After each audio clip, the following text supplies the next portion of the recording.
welcome our next contestant, John Jacob, with Heroes. Heroes, John Jacob.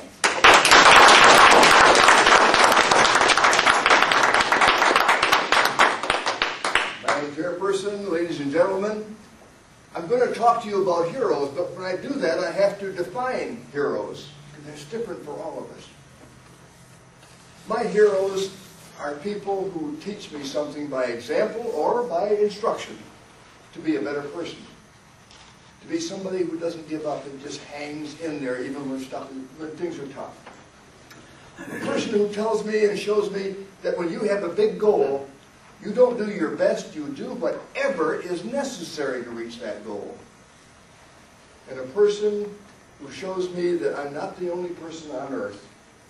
There are other people who need support, and I can give it. Now, you don't have to have the same criteria. You could have the criteria of people who just have money, like Bill Gates or an insurance man. Or you may have a criteria of people who are beautiful and charming, like movie stars or copier salesmen. You know, up to you, up to you. But let me tell you about some of my heroes. One is my father. He taught me by example and instruction how to be an honorable person, how to be a good husband, a good father, an honest businessman. All the things, and it gave me a spiritual life. I could never repay him for all of that. Another is a person, and some of these people I've never met. So one of them I don't even like. But anyway, another person is a fellow I've never met, but he started off, he had a lead mine he was working on. It didn't work out at all, went bankrupt. He bought a store of men's furnishings. That didn't make it either. But he got a chance to be a partner in a bank. That was before the days of the bailouts.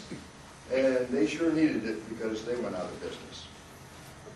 He got a job later on as a county judge, and that worked out fairly well for him. But after all those problems he had, in 1945, we knew him as President Harry S. Truman. You know, when he became president, he had only met Roosevelt twice in his life.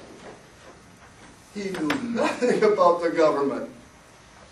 After he was inaugurated, one of the big chiefs said to him, "Mr. President, I'd like to talk to you about the Manhattan Project." His response was, "What's the Manhattan Project?" But somehow he persevered and he went through and he did it, I'm telling you. And that was good. I mean, that's good. It teaches people. You just never give up. Just keep on keeping on. Something's going to happen that's good. Now, another one of my heroes, you know Lincoln very well. And you probably haven't heard of him. His name is Franz von Vera. Franz von Vera. Oberleutnant von Vera, Messerschmitt 109E, was shot down over England in late 1939. He was put into a prison as a war prisoner and told the British, "I will be back fighting in no time." They weren't impressed. But he escaped. In 3 days they had him caught. He was back into prison. In fact, 30 days solitary for escaping. About 40 days later, they escaped again. He got into Scotland where the weather was so bad he almost died of exposure. But they got him again. No problem there. He's not going anyplace. A little while later, he escaped and almost stole a British warplane to get back to Germany. They said, "This guy is trouble. I mean, he is really trouble." So they said he and about 100 other guys that were that kind of bad folks will put them on a boat and send them to Canada. They can't swim back the ocean, that's for sure. Von Vera was never giving up. They landed in Halifax, were put on a train that was guarded by the Royal Canadian Mounted Police. And every time they went someplace and stopped for supplies, he wanted to know desperately where they were. And he'd put his hand up against the window. It was so cold, it was the middle of winter, it was frigid out there. He'd put his hand up there so the warmth from his hand would make the fog on the window get down, so he could see where he was. And one time he looked and he could see it was Montreal. He knew where he was, and of course he knew where he wanted to be. And he guessed at how many miles it would be and such.